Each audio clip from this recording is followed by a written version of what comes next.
mahasiswa yang berbudi dan cendekiawan muda yang cerdas, kita lanjutkan dengan materi kita, peran komunikator. Jadi efektif tidaknya sebuah komunikasi itu sangat dipengaruhi oleh kemampuan seorang komunikator di dalam menyampaikan materi komunikasinya. Sehingga nanti apa yang menjadi tujuan komunikasi itu bisa tercapai dengan baik. Dalam hal ini komunikator itu memiliki fungsi untuk membuat komunikan menjadi tahu. Pertama tahu dulu. Berikutnya memahami. Lalu terjadi perubahan sikap, pendapat. Ya. Juga mungkin diperlukan juga ada tindakan lebih lanjut. Ya. Mau mensosialisasi apa yang kita komunikasikan, sehingga nanti pesan yang kita sampaikan pada satu orang akan berantai, ya, akan berantai kepada orang lain. Nah, oleh sebab itu beberapa etika yang harus dipahami oleh seorang komunikator, ya, yang kita sebut dengan etos komunikator. Ya. Apa yang dimaksud dengan etos di sini terkait dengan komunikasi? Nilai diri seseorang yang merupakan paduan dari kondisi, afeksi, dan konasi. Ya. Bagaimana dia cara berpikirnya? Bagaimana dia cara menyerap informasi? Bagaimana dia menyampaikan informasi itu kepada orang lain? Nah, di sini akan nampak sebagai suatu nilai yang dimiliki oleh seseorang di dalam berbicara. Seseorang yang profesional di dalam mengelola komunikasi. Apakah itu seorang narasumber? Apakah itu seorang pengelola siaran? Atau sutradara sebuah pertunjukan? Ya. Jadi ini akan, apa yang tampil itu adalah menunjukkan bagaimana orang itu melakukan proses berpikir. Bagaimana orang itu bertindak dalam kehidupan sehari-hari. Bagaimana pengalaman mereka akan terlihat juga di dalam pembicaraan tersebut. Ya. Pesan yang disampaikan akan komunikatif apabila terjadi proses psikologis di antara kedua belah pihak. Nah, ketika kita sudah mencerna, komunikan sudah mencerna, para pendengar ini sudah mencerna, ya, meskipun audionya banyak, dari orang ekonomi ada, orang fisip ada, orang politik ada, ya, orang pertanian ada. Tapi bagaimana si pembicara ini bisa menyentuh semua aspek hidup tadi? Ya, yang pertanian merasa, saya juga mengalami hal itu. Yang fisip juga, saya ini setiap hari saya temukan ini. Saya perlu mendengarkan. Jadi ini penting bagi saya untuk ikut seminar ini. Ya. Jadi bagaimana seseorang harus menanamkan secara psikologi bahwa ada satu jiwa, ada kepentingan terhadap informasi yang kita berikan. Nah, tetapi etos komunikator ini tidak bisa kita capai dengan mudah.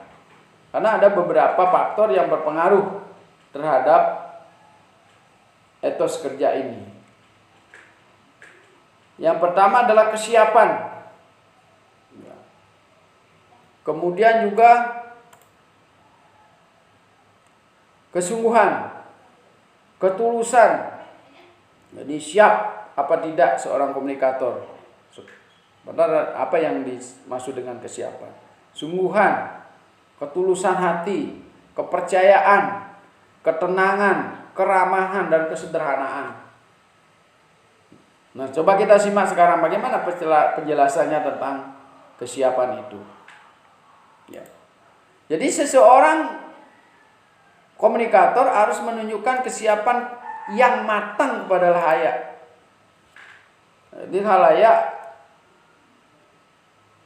percaya atau meyakinkan diri bahwa pembicara itu memiliki kematangan di dalam membicarakan sesuatu.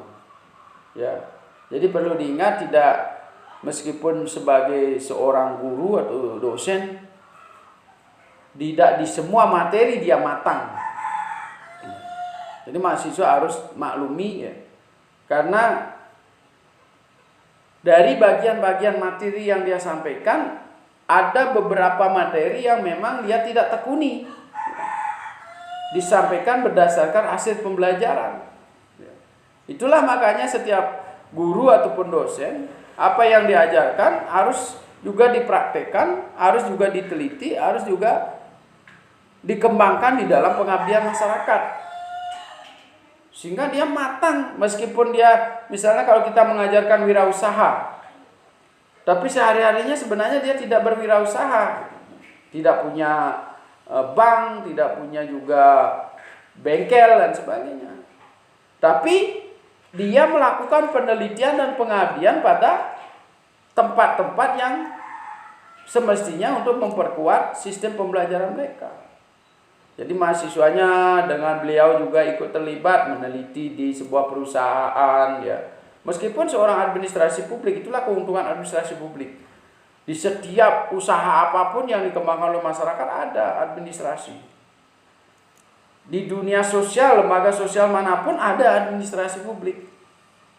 Apalagi yang sudah nyata-nyata di kantor pemerintah. Itu kelebihan kita sebagai mahasiswa administrasi publik. Sehingga dosen tidak perlu khawatir. Mau mengajar apa, ada medianya untuk melakukan penelitian dan pengabdian. Tidak kurang tempat, termasuk juga mahasiswa. Jangan khawatir ketika kita ingin menyusun sebuah penelitian. Kita bisa masuk kemana-mana. Ke sekolah bisa, ke dunia usaha, ke LPD, ke BUMDes, apalagi ke desa dinas. Yang penting kajian yang kita kembangkan di situ adalah bidang administrasi. Ya. Bagaimana kita seorang administrasi itu menyiapkan supaya LPD-nya menjadi maju. Ya. Bagaimana mengelola keuangan, bagaimana mengelola pegawai, bagaimana memotivasi pegawai, bagaimana kepemimpinannya, bagaimana juga governance-nya, tata kelola di situ. Bagaimana tentang CSR-nya? Jadi ada dana sosial yang dikembangkan oleh LPD, BUMDes, bank dan sebagainya. Bagaimana dengan itu? Bagaimana dengan kontrak kerja dengan pihak rekanan? Itu teori kita. Ya, procurement punya. Ya. Jadi bagaimana dengan Subak melakukan musyawarah mufakat? Apa istilahnya tuh? Paruman. Subak. Sangkepan Subak. Itu teorinya apa? Deliberasi. Teori deliberasi. Jadi kita bisa masuk di semua ranah itu. Nah kemudian kesiapan juga akan tampak oleh komunikan penguasaan mengenai materi yang dibahas. Kata tadi. Jadi dosen mestinya mapan menyampaikan setiap materi yang disampaikan. Contoh-contohnya jelas. Meskipun dia bukan pelaku. Ya. Mestinya sih pelaku gitu. Misalnya kalau wirausaha, kita punya wirausaha. Ya. Jadi kegiatan wirausaha, misalnya punya toko, punya tempat. Ya. Tapi kalau tidak, ada peluang lain meneliti dan pengabdian pada masyarakat. Mengajar politik, punya pengalaman tentang politik. Misalnya ikut sebagai, meskipun tidak terlibat di partai politik, ikut sebagai pelaksana pemilu misalnya. Ya. Atau meneliti di situ. Ya. Jadi kita mengadakan meneliti, misalnya partisipasi masyarakat dalam bidang politik, partisipasi masyarakat di bidang pengambilan keputusan atau kebijakan, atau proses pengambilan keputusan tentang perda di DPR. Ya, sekarang medianya gampang, tidak perlu terjun langsung ke situ. Ya, dengan media yang kita kuasai, kita baca risalah-risalah sidang di DPRD yang sudah disampaikan melalui situs-situs pemerintah, ya. Kita runut di situ. Bagaimana prosesnya, siapa bicara tentang apa. Jadi kita sekarang sangat dimudahkan. Ya. Kalau Anda ingin meneliti tentang pengambilan keputusan di DPR pusat, bisa. Yang penting Anda punya koresponden di situ satu orang. Tidak perlu kita meneliti ke pusat, ke Jakarta, tidak perlu. Ya. Jadi kita punya koresponden di situ. Kirim suratnya dari sini, dia sepakat hal-hal yang boleh dikemukakan secara publik akan diberikan kepada kita. Jadi ini sehingga dosen menjadi mapan, mahasiswa menjadi mapan apa yang diinginkan menjadi bidangnya. Jadi dari semester kecil kita sudah mengerucut mau kemana bidang kita. Seperti saya misalnya bidangnya kebijakan publik. Dari S1, S2, S3, materi-materi kuliah yang saya pertajam adalah tentang kebijakan publik. Ya. Tugas-tugas yang diberikan dosen saya arahkan ke kebijakan publik. Jadi buku-bukunya kumpul, begitu mau menyusun sudah banyak sekali literasi yang saya punya. Kutipan-kutipan yang saya punya dari buku-buku kebijakan publik. Nah ini, sehingga nanti kita menjadi lebih mapan dalam satu tempat, dalam satu bidang kajian yang kita punya. Jadi mahasiswa juga begitu. Jangan setiap diberikan tugas selalu menunda. Karena dari tugas itulah kemapanan kita akan muncul. Ya, jadi dosen politik memberikan tugas, Anda paham tentang politik. Dengan berpraktik melakukan penelitian singkat melalui tugas itu. Jangan sekedar browser melalui Google, apalagi tidak sempat dibaca. Jadi kalau begitu cara kuliahnya, tentu tidak akan, komunikasi kita tidak akan berhasil untuk mencerdaskan mahasiswa. Kemudian yang berikutnya, siapa yang naik tanpa kerja, turun tanpa penghormatan. Ini akan kelihatan di situ kesiapan kita. Jadi begitu naik sebagai pembicara, gugup mereka. Ya. Begitu ada pertanyaan, keluar keringat. Kan begitu. Meskipun seorang pembicara yang sudah sering bicara, tapi suatu ketika ada materi yang dia tidak pahami, membuat dia menjadi kelihatan tidak mempersiapkan diri.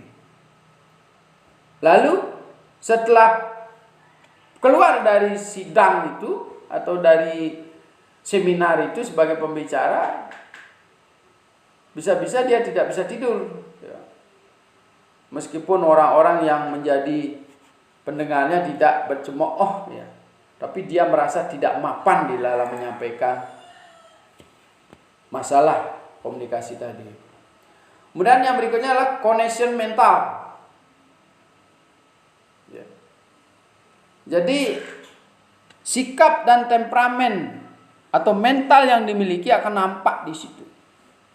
Apakah pembicara itu menjawab setiap pertanyaan komunikan dengan tenang, emosional, gugup, atau temperamen, tergesa-gesa, akan terlihat di situ. Itu sebagai connection mental. Sikap mental yang memang sudah mengakar pada diri kita, watak kita. Tapi karena kita sering berbicara di depan umum, maka kita belajar komunikasi yang baik. Kalau kita emosional, bagaimana menenangkan diri, berikan 7 ketukan orang bicara. Habis bicara kita hela napas dulu 7 helaan napas, baru kita menjawab. Minimal seperti itu. Kalau terlalu terlambat juga, watak juga pelan-pelan lambat, orang bisa ngantuk, tidak melihat audien. Latih intonasi kita supaya lebih cepat. Karena sekarang kan sistem seperti seminar itu waktunya tidak lebih dari 2 jam. Sehingga kita bisa menyampaikan sesuatu pada jelas, tapi supaya ada humor masuk di situ, gimana caranya? Ya, orang supaya tidak ngantuk. Juga termasuk kesiapan para organizer. Jangan waktunya 2 jam, pembicaranya 5 orang. Karena kemapanan dari pembicara itu juga akan terganggu. Kejar-kejaran, sehingga kelihatan seperti ya, kita sering juga bingung.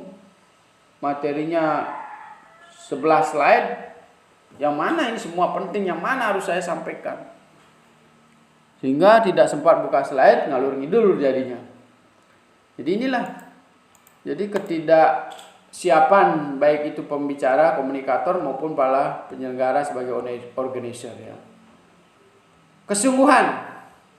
Bagaimana tentang kesungguhan? Seorang komunikator yang menunjukkan kesungguhan akan menimbulkan kepercayaan komunikan kepadanya. Banyak komunikator yang berhasil menyisipkan humor dalam pidatonya, tetapi mereka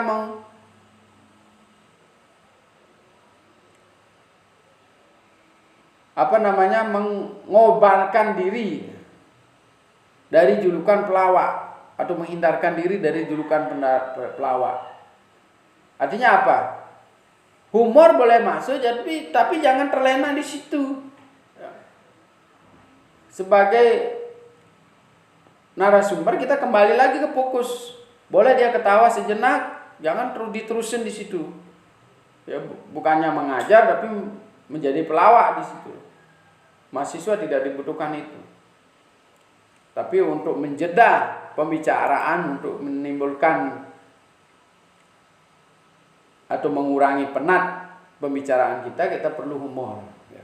Tapi harus menghindarkan diri diberi julukan sebagai pelawak. Ya. Yang berikutnya adalah tentang ketulusan. Jadi bagaimana supaya seorang komunikator itu kelihatan tulus di dalam menyampaikan pesan. Dalam niat perbuatannya dihadapkan pada halayak, terlihat tulus. Menghindarkan dari kesan palsu pada pikiran halayak, maka halayak akan menerima setiap argumennya. Kemampuan memproyeksikan kualitas ketulusan kepada halayak. Jadi nanti bagaimana dia contoh-contohnya ya. Penyampaian tidak terlalu menggebu-gebu sehingga orang curiga, ini pesan. Seseorang menyampaikan pesan. Ya, sebenarnya bukan pengalamannya dia yang disampaikan. Ya. Jadi misalnya kalau mahasiswa ketika kita uji proposalnya akan kelihatan sekali. Dia berbohong, ya, plagiat atau benar. Ya, kita mudah menelusuri. Ya, karena apa yang disampaikan itu penuh ketidaktulusan, penuh keraguan, penuh kegamangan. Sehingga kita menjadi curiga. Maka dosen akan mencari beberapa pertanyaan, tidak perlu banyak, untuk menjebak mahasiswa menyampaikan apa sih yang sebenarnya dia tulis. Ya. Tapi kalau dia tulis sendiri, tulus menyampaikan, dosen akan senang. Maka Anda yang digali untuk menceritakan akan menambah pengetahuan dosen di situ. Oh, ini hal yang baru. Oh, dia akan ceritakan ya, apa hal-hal yang positif dari proposalnya itu. Sehingga dosen tertarik. Ya, mungkin kalau saya dengan mahasiswa seperti itu, saya akan memberikan nasihat cuma cara menulisnya saja. Dari idenya sudah bagus. Ya, mungkin kita akan mendengarkan dan menyepakati apa yang mereka tulis, sesuatu yang baru, sesuatu yang mereka kerjakan sendiri, sangat mudah kita pahami sebagai dosen. Ya. Kemudian kepercayaan. Komunikator senantiasa harus memancarkan kepastian. Jadi di situ menyampaikan data, di situ menyampaikan hasil penelitian, pengalaman, tidak mereka-reka. Menguasai pembicaraan secara sempurna, menguasai diri, menguasai audien. Seperti tadi saya sampaikan, kalau misalnya audiennya dari berbagai ilmu, ada pertanian, ada FISIP, ada ekonomi, mampu dikuasai oleh pembicara, mampu memberikan contoh dari semua aspek itu. Oh iya benar, oh iya benar. Ya. Siap menghadapi segala situasi, tetapi perlu diingat jangan terlalu percaya diri. Jadi overconfident. Ya. Jadi kalau overconfident juga sering mempengaruhi orang menjadi bisa apatis juga. Ya. Jadi nanti akan muncul pertanyaan-pertanyaan memastikan bahwa Anda bisa menjamin enggak. Ketika sudah ditanya sampai menjamin, berarti sebenarnya Anda terlalu over di dalam menyampaikan komunikasi. Ya. Tapi cukup sampaikan datanya seperti ini sebagai informasi dulu. Kalau dia tertarik, maka dia tidak saja sebagai informasi, tetapi akan diikuti oleh tindakan-tindakan menanyakan secara intensif, ya, berkomunikasi secara intensif, sehingga orang itu akan tertarik terhadap pembicaraan kita, baik di publik maupun secara pribadi. Kita akan ditanya nomor HP-nya berapa dan sebagainya. Ya. Kemudian dari sisi ketenangan, khalayak cenderung percaya dengan komunikator yang tenang dalam penampilan dan tenang dalam mengutarakan pikiran. Jadi meskipun kita dibatasi oleh waktu, pembicara 5 orang, tetap dia tenang menyampaikan, sehingga pesan-pesannya disampaikan secara jelas, bahasanya tidak kabur, intonasinya juga jelas, mudah didengar oleh orang. Ya. Ketenangan penunjukkan kesan komunikator, orang yang sudah berpengalaman dan menghadapi khalayak dan serta menguasai persoalan. Ya. Jadi kadang juga dosen atau mahasiswa yang berpresentasi itu, ketika dia tidak siap dengan materi, maka akan kelihatan dia. Ya. Bisa berulang-ulang apa yang disampaikan di permulaan kuliah, berulang-ulang. Ya. Contohnya juga berulang-ulang. Ya. Bahkan materi yang tempo hari juga disampaikan hari ini. Karena ini kembali lagi kepada kesiapan. Itu yang membuat juga dia sebenarnya resah. Pandangannya tidak ke mahasiswa. Jadi bisa dilihat ke langit-langit kampus. Ya, ke pintu, ya, seperti mau pulang saja. Nah, itu berarti ketidaksiapan seorang komunikator untuk menyampaikan pesan yang ingin disampaikan. Ya. Kemudian berikutnya keramahan. Ya, masih di ketenangan, ya, jadi sulit. Pertanyaan sulit dan serangan yang gencar bisa dijawab dengan tenang. Kemudian ketenangan dapat mengkoordinasikan pikiran, perasaan, penginderaan secara terpadu, sehingga yang terlontar adalah jawaban argumentatif. Ya, jadi bisa juga ketenangan itu dalam menjawab, ya. Sehingga orang-orang yang kita ajak komunikasi itu menjadi senang dan semua persoalannya sepertinya dapat dijawab oleh pembicara. Keramahan. Ada kalanya timbul pertanyaan, tanggapan, dan kritik yang pedas dari komunikan. Ini perlu dipahami, ya. Jadi orang yang diajak bicara itu, apalagi ketika kita sebagai seorang kampanye yang melakukan kampanye, pasti di situ akan menyelinap pertanyaan-pertanyaan yang barangkali bisa menjatuhkan seorang orator di situ. Ya. Dalam situasi seperti ini, sikap hormat komunikator akan meluluhkan sikap emosional pengkritik, bahkan menimbulkan rasa simpatik. Ya. Keramahan tidak hanya dengan mengekspresikan wajah, tetapi juga gaya dan paduan dalam mengutarakan pikiran dan perasaan. Ya. Jadi, bagaimana ketika kita dikritik? Bagaimana ketika diberi pertanyaan yang tidak mampu Anda jawab? Ya, karena nanti banyak sekali juga pertanyaan-pertanyaan yang tidak mampu dijawab oleh dosen. Ya, seperti saya pasti nanti ada pertanyaan mahasiswa, karena sekarang di dunia global mahasiswa bisa lebih dulu mengetahui informasi. Dengan jujur, dengan ramah, kita akan berdiplomasi, berargumentasi, supaya informasi itu juga nanti kita cari sendiri.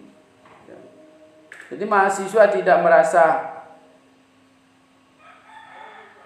bahwa dosen ini tidak siap, tidak pernah baca dan sebagainya.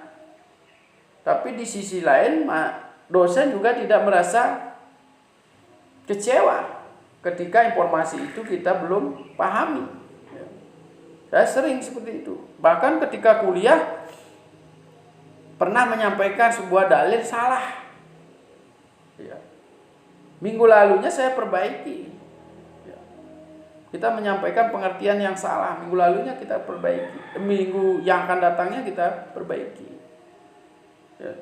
Tidak tabu buat dosen untuk meminta maaf, untuk menunjukkan bahwa kita keliru dan memperbaiki apa yang harus diperbaiki. Ya. Kemudian kita lanjutkan dengan kesederhanaan. Tidak soal fisik saja, tetapi juga penggunaan bahasa sebagai alat penyalur pikiran dan perasaan. Meskipun kita menguasai bahasa yang tinggi, ya, tetap kita menggunakan bahasa yang bisa diterima oleh audiens. Kecuali bahasa yang tidak bisa kita terjemahkan secara singkat. Jadi saya sering menggunakan bahasa-bahasa asing yang barangkali lebih ringkas, karena penjelasan bahasa Indonesianya lebih panjang. Ya, misalnya kalau ada terjemahannya empowerment, pemberdayaan, ya sudah pemberdayaan aja kita pakai. Tapi kalau governance, penjelasannya banyak. Kita tidak bisa mengganti governance. Ya. Syukur sekarang sudah di bahasa Indonesia kan governance jadinya. Ya. Karena penjelasannya apa? Di situ terjadi akuntabilitas, kemudian efisiensi, efektif, kepastian hukum, banyak sekali terjemahannya governance itu. Jadi ada 17 ukuran. Makanya kita tetap memilih, kalau saya pakai bahasa asingnya governance. Jadi bahasa sederhana, mudah dipahami. Kemudian kesederhanaan dapat juga menunjukkan keaslian dan kemurnian sikap. Contoh-contohnya juga sederhana gitu. Jadi kalau kita bicara soal bisnis, ya kita wirausaha, itu kita bicaranya tentang, lihat mahasiswa kita kalau penghasilannya sekitar 5 juta paling tinggi, ya kita bicarakan tentang yang kecil-kecil saja, 5 juta, 7 juta, ya. Jangan bicarakan soal miliaran di situ.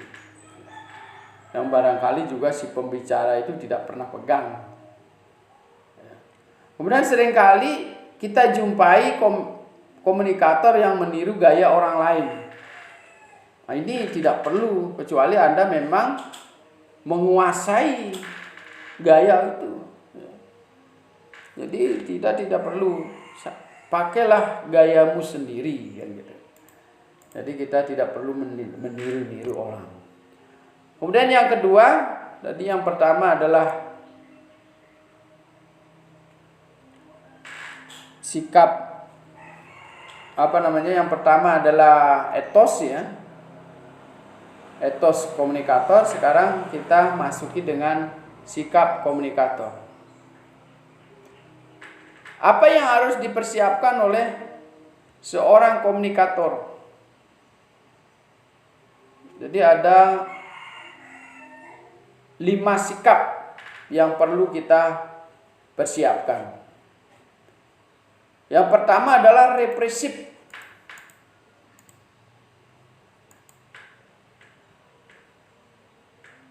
Apa yang dimaksud dengan represif? Jadi kita sebagai komunikator harus siap juga menerima gagasan orang lain.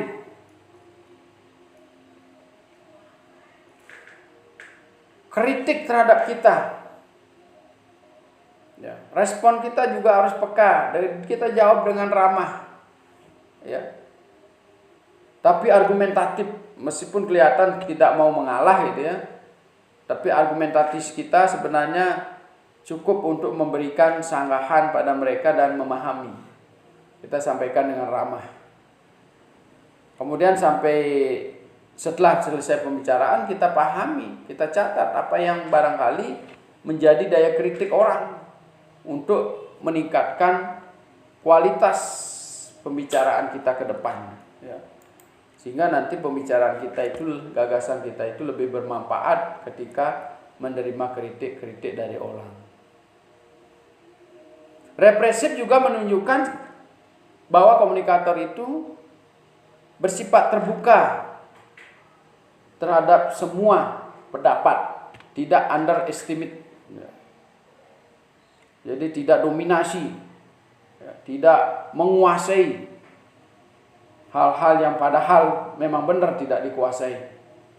Ya, sehingga nanti orang senang bicara, setiap pembicaraan kita dihadiri oleh banyak orang. Ya. Kemudian digestif. Apa yang dimaksud dengan digestif tadi? Kemampuan komunikasi dalam merencanakan gagasan, informasi dari orang lain sebagai bahan bagi pesan yang akan dikomunikasikan. Jadi digestif ya, merencanakan gagasan dan informasi. Jadi waktunya terbatas, cuma 30 menit. Apa yang paling urgen yang dibicarakan besok? Kita rencanakan. Kira-kira pertanyaan apa yang akan muncul? Nah, disitulah kita tambah materi-materi kita. Kalau tidak sampai, slide kita tidak sampai semuanya, di dalam pertanyaan-pertanyaan itu kan kita usahakan memasukkan slide-slide yang belum kita ungkapkan. Mampu memahami makna yang lebih dalam dari yang tersurat. Ini juga digestif. Jadi apa yang disampaikan oleh audien secara kasat mata bisa kita dengar, bisa kita lihat mimiknya, tapi kita juga mampu memahami apa yang dirasakan oleh seorang pembicara itu. Ya. Meskipun misalnya dia membicarakan kesedihannya tidak dengan menangis, tapi kita sudah memahami seperti apa yang dia rasakan. Nah, digestif. Dan mampu melihat inti yang hakiki dan dapat memprediksi akibat dari gagasan yang diterima. Nah, ini juga digestif. Jadi kemampuan untuk memprediksi apa yang akan terjadi ketika sebuah gagasan itu disampaikan atau diterima. Jadi misalnya kalau kita menyampaikan sesuatu, kalau salah itu di WA misalnya, itu kita sudah bisa tidak tidur gitu. Ya, makanya ketika kita menyampaikan informasi ke WA, kita baca lagi ulang. Ya. Saya sering menyampaikan di grup, kita tarik sebentarnya, itu berarti saya sendiri ragu. Padahal sudah baca berulang-ulang. Tapi begitu di-share tetap juga menimbulkan keraguan. Kita tarik dari situ. Ya. Kemudian kita juga membaca pesan-pesan di grup. Kita bisa berbicara, kita bisa memprediksi apa sih sebenarnya yang dirasakan oleh anggota grup yang menyampaikan komunikasi tadi. Kita lanjutkan dengan selektif. Apa yang harus dilakukan oleh seorang komunikator? Dalam menerima pesan dari orang lain, komunikator harus selektif dalam rangka pembinaan profesi untuk diabdikan pada masyarakat. Sering saya di dalam kuliah itu menekankan pada teman-teman mahasiswa, seraplah pengetahuan dan informasi sesuai dengan kebutuhan Anda. Dosen menyajikan secara umum pada semua aspek kehidupan Anda. Jadi tidak perlu semua teori itu Anda serap, lalu Anda mau praktekkan, tidak mungkin. Tidak ada manusia yang memiliki kemampuan yang sedemikian rupa. Jadi kalau seperti tadi saya contohkan, saya ingin mempertajam di bidang kebijakan publik. Setiap dosen yang mengajar, apakah dia mengajarkan etika, saya menyerapkan atau menghubungkan pelajaran etika dengan kebijakan publik. Mengajar agama, saya menghubungkan pelajaran agama itu dengan kebijakan publik. Mengajar kewirausahaan, saya hubungkan kewirausahaan itu dengan kebijakan publik. Ya. Sehingga kasanah pembicaraan itu akan memperkuat dan membimbing serta membina profesi kita. Anda sebagai petugas rumah sakit, Anda sebagai petugas di catatan sipil, Anda sebagai tugas di RRI, ya. Anda sebagai petugas sebagai pegawai PU, ada juga yang di Pemda dan sebagainya. Ada juga yang swasta. Jadi semua kita kasih pelajaran yang sama. Maka selektif ini sangat penting di dalam meningkatkan profesi kita. Selektif menerima gagasan dari orang lain, baik secara lisan maupun media massa. Ada hal-hal yang penting kalau saya membaca itu berkaitan dengan tugas dan fungsi saya. Ya. Makanya kalau kita membaca sebuah informasi dalam sebuah buku, begitu saudara mengambil sebuah buku, tulis tujuan Anda untuk membaca buku itu. Apapun judul bukunya. Ya. Katakanlah misalnya kita seorang kebijakan publik, lalu kita membaca buku tentang rubrik kesehatan. Saya ingin tulis tujuan membaca buku itu adalah saya ingin fokus meningkatkan kapasitas kebijakan saya atau kapasitas ilmu kebijakan terkait dengan masalah kesehatan. Nanti akan muncul di situ. Yang kita lihat adalah bukan penyakitnya, tapi yang kita lihat adalah produk-produk kebijakan pemerintah yang terkait dengan masalah penyakit itu. Karena otak kita sudah di-frame tentang kebijakan publik. Kalau Anda misalnya terkait dengan publikasi, dengan meningkatkan tentang kemampuan untuk sebagai seorang pembicara politik, kita cari terkait hal itu. Dan lain sebagainya. Ya. Kalau berbicara soal Anda misalnya mengkaitkan dengan infrastruktur, kita cari di rubrik kesehatan itu tentang infrastruktur. Rumah sakitnya, berapa kapasitas rumah sakit yang dibutuhkan untuk sekian orang, berapa diperlukan peralatan ini dan sebagainya. Sehingga Anda mapan di bidang infrastruktur kesehatan. Nah ini, sehingga setiap informasi yang Anda baca itu meningkatkan kemampuan Anda untuk meningkatkan kapabilitas di bidang pekerjaan kita masing-masing. Kemudian berikutnya adalah asimilasi.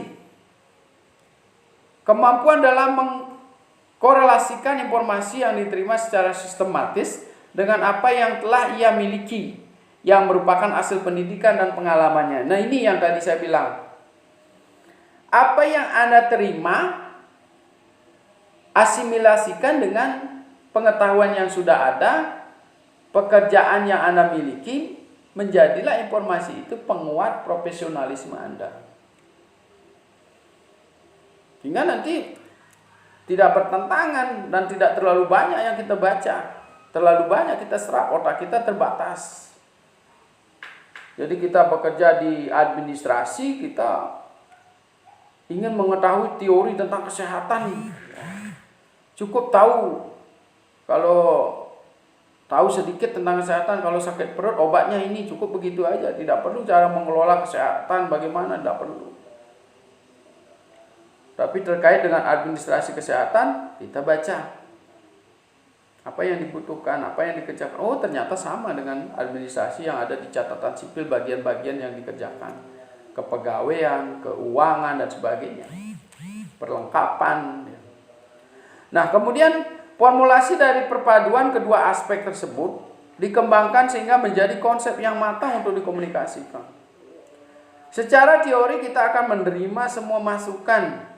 Kita akan membaca semua yang memperkuat teori kita tentang penjelasan suatu tema. Misalnya kita berbicara tentang kemiskinan. Kita baca tentang rubrik kesehatan. Oh, di mana? OMJK, kemudian bagaimana supaya masyarakat tidak mampu menjaga kebersihan lingkungannya dan sebagainya. Terkait ini, jadi sebagian besar misalnya penduduk miskin itu tidak memiliki jamban keluarga, misalnya begitu. Ya. Kemudian terkait dengan politik, ya. Jadi bagaimana kebijakan-kebijakan pemerintah yang terkait dengan kemiskinan. Ekonomi, berapa pendapatan daripada masyarakat miskin. Nah, itu dipadukan sehingga apa yang disampaikan kita lengkap. Tentang lingkungannya, tentang kesehatannya, tentang infrastruktur perumahannya dan sebagainya. Tentang kebijakan yang mendukung tentang pengentasan kemiskinan. Dipadukan menjadi satu buah sajian di dalam seminar kita. Jadi jangan sampai Anda baru kita basicnya adalah ekonomi, kita siapkan secara ekonomi saja. Jadi pendapatannya harus begini, dia harus meningkatkan pendapatan sampai sekian dan sebagainya. Bagaimana pertanyaan-pertanyaan yang terkait dengan kebijakan? Karena audien kita itu berasal dari berbagai aspek. Nah, ini disebut dengan asimilasi. Ya. Kemudian berikutnya adalah transmitif. Kemampuan untuk memilah kata yang fungsional, mampu menyusun kalimat yang logis, mampu memilih waktu yang tepat sehingga komunikasi yang dilancarkan menimbulkan dampak yang diharapkan. Nah, seperti tadi, padanan kata yang kita pakai jangan berbelit-belit. Ya, karena waktu kita terbatas, disuruh menyampaikan informasi yang cukup banyak. Mana yang paling penting? Kata-kata mana yang kita pakai? Jangan memakai kalimat-kalimat yang bersayap, menimbulkan pertanyaan. Pakai bahasa yang lugas, sederhana, mudah dicerna, datanya didukung, sehingga orang lebih percaya pada kita. Kemudian mampu memilih waktu yang tepat. Kapan komunikasi itu disampaikan? Berapa jumlah audiennya? Siang hari atau pagi hari? Sore hari mahasiswanya yang jumlahnya terbatas. Waktunya terbatas, kuliah kita terbatas waktunya. Berapa slide yang harus disampaikan? Atau kita buat slide yang banyak tapi mahasiswa suruh membaca sisanya. Nah, ini sehingga kita bisa menyesuaikan transmisi ini sehingga orang bisa tertransmisikan, menerima, tertransformasi informasi kita. Jadi mereka menerima hasil komunikasi yang kita buat secara baik. Ada 8 teknik sederhana untuk menjadi komunikator yang baik. Nah, ini dari penyampaian yang saya sampaikan tadi, saya bisa menyederhanakan ya, dari juga beberapa bacaan buku yang kita terima menjadi 8 yang harus kita kerjakan sebagai komunikator. Yang pertama adalah bicaralah pada kelompok seperti halnya berbicara pada seorang individu. Jadi waktunya yang kita bicarakan itu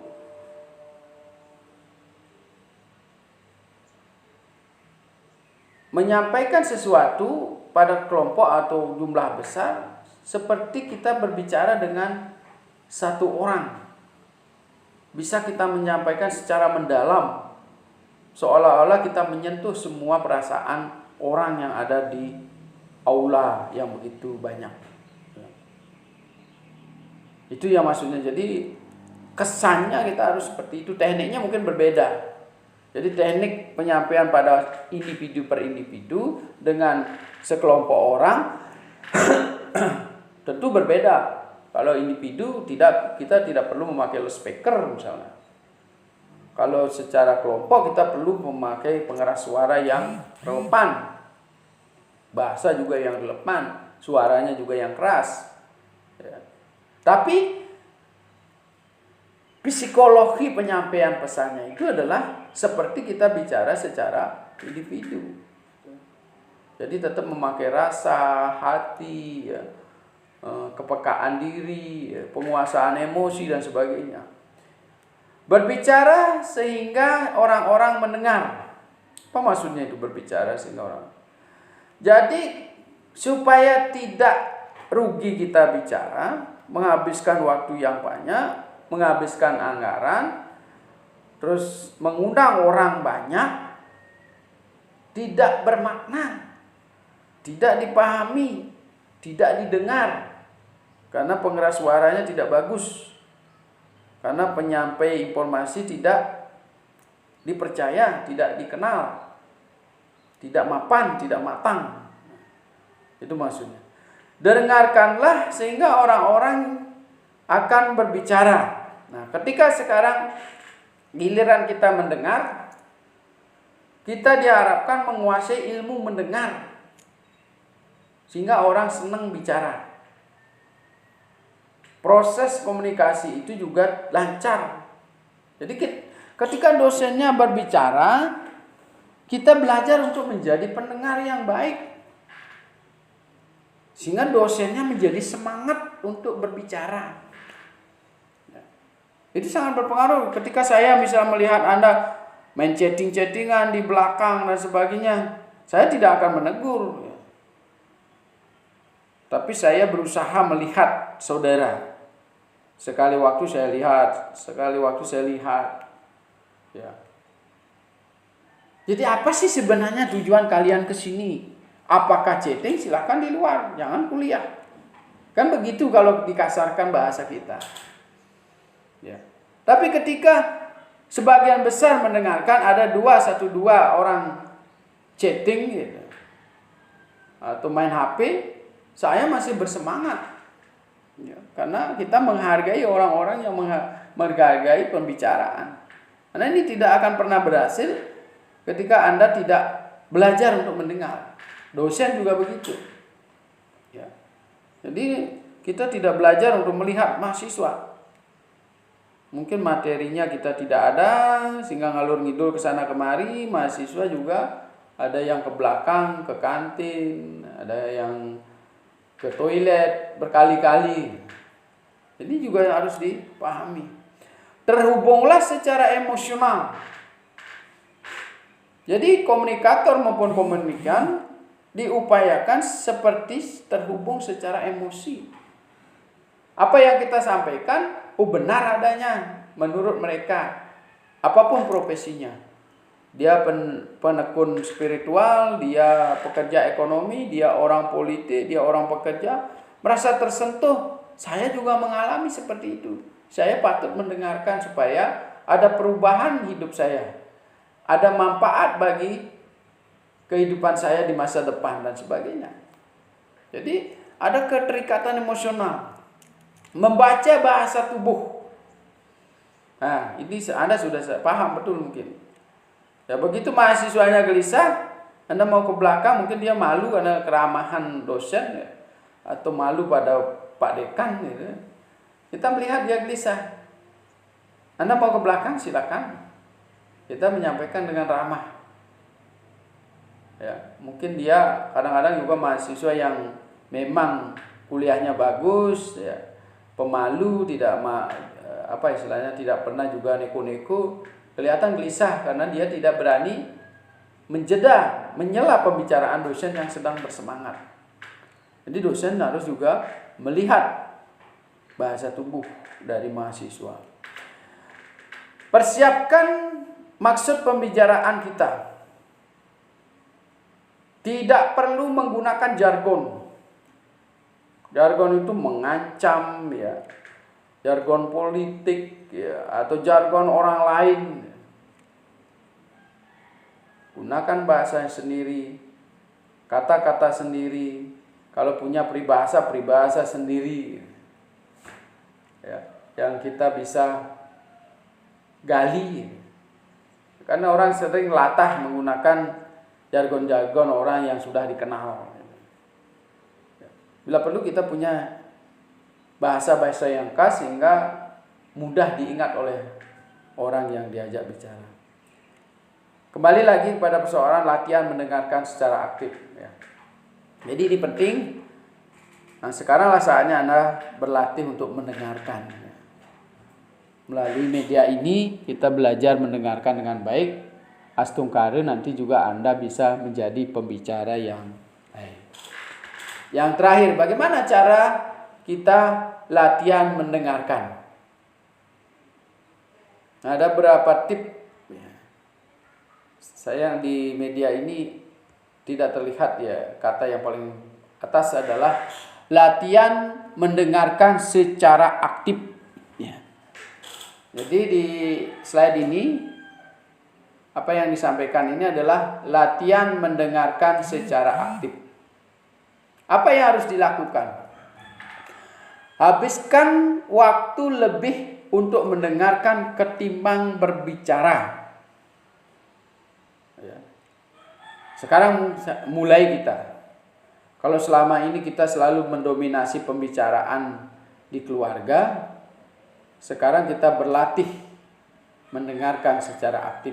Ya. Jangan menjawab pertanyaan dengan pertanyaan. Ini juga sering menjadikan debat kusir. Tidak bisa fokus pada inti permasalahan. Hindari menyelesaikan kalimat orang lain. Nah, tadi sudah saya berikan contoh. Jargon politik orang, jargon orang juga jangan. Apalagi meneruskan kalimat yang belum tentu itu sambungannya. Ya. Kecuali misalnya kalau kita membaca slide, temannya mungkin keselak, kita melanjutkan kalimatnya, kan sudah jelas tertera di slide.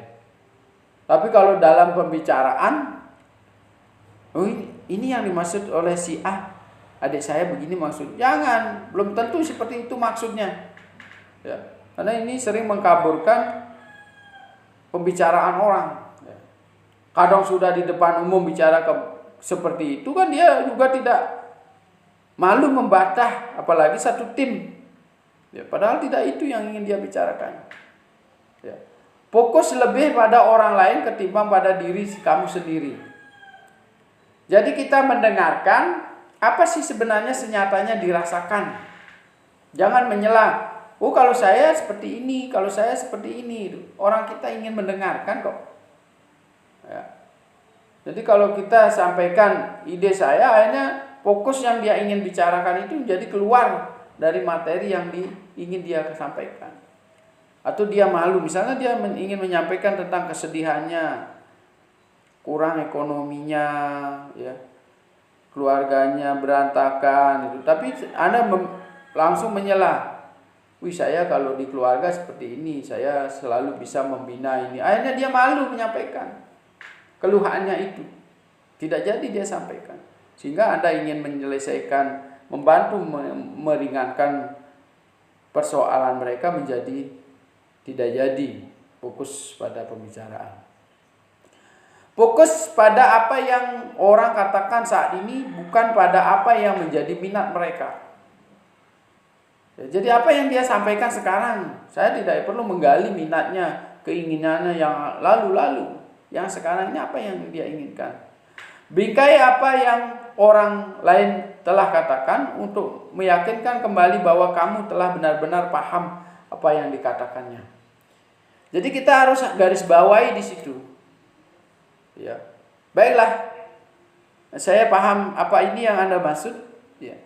Bahwa Anda ingin bisa menyelesaikan persoalan ekonomi. Saya garis bawahi, Pak.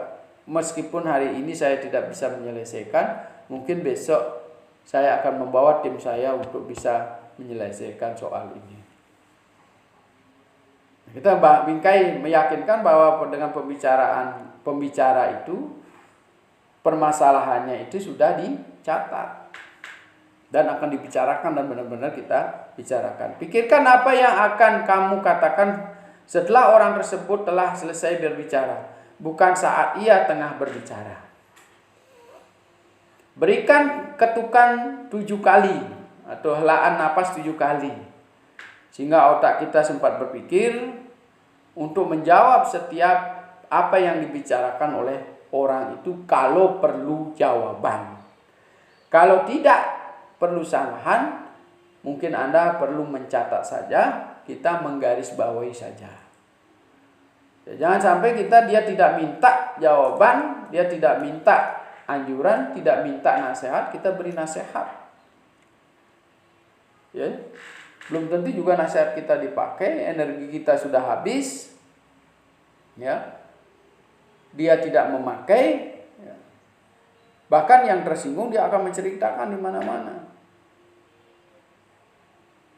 Sudah duluan saya makan garam kok saya dikasih nasihat. Bisa seperti itu. Ya. Nah, yang terakhir adalah tanyakan banyak pertanyaan. Nah, jadi kalau misalnya para pembicara itu sudah habis materi yang dia ingin sampaikan, maka waktunya masih ada, kita perlu melakukan pertanyaan-pertanyaan. Baiklah, rekan mahasiswa yang berbahagia, demikianlah materi kita hari ini tentang peran komunikator. Yang 2 materi utama yang kita bicarakan, yang pertama adalah tentang etos kerja, yang kedua adalah sikap komunikator.